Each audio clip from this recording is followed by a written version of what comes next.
ওই দিন আমার কাছে একজন আসছে, আইসা আমারে কইতাছে, বাকের ভাই একজনরে খুন করতে হইব, যত টাকা লাগে আমি দিমু।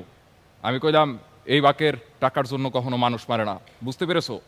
পরে কইলো ভাই হাসর হোস্ট রনিরে মারতে হইব। আমি কইলাম দূর বেটা বাদ দে, টাকা পয়সা লাগবে না।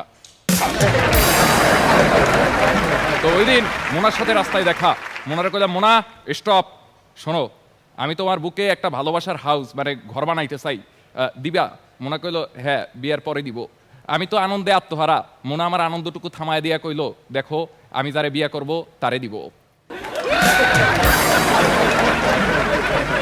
ওকে, মতির সাথে দেখা হয়েছিল আমার রাস্তায়, মতিরেও আমি স্টপ করলাম। মতিরে বললাম মতি তুমিরা ব্যাংকে গেছিলা, তোমার কাছে কত টাকা আছে আমারে দাও। কইলে বাকের ভাই আমি ব্যাংকে গেছিলাম 10 লাখ টাকা তুলতে, কিন্তু যায়া দেখি আমার ব্যাংকে 7 লাখ টাকা আছে, আমি আর টাকা তুলি নাই। আমি বললাম মিস্টেক করেছো মতি,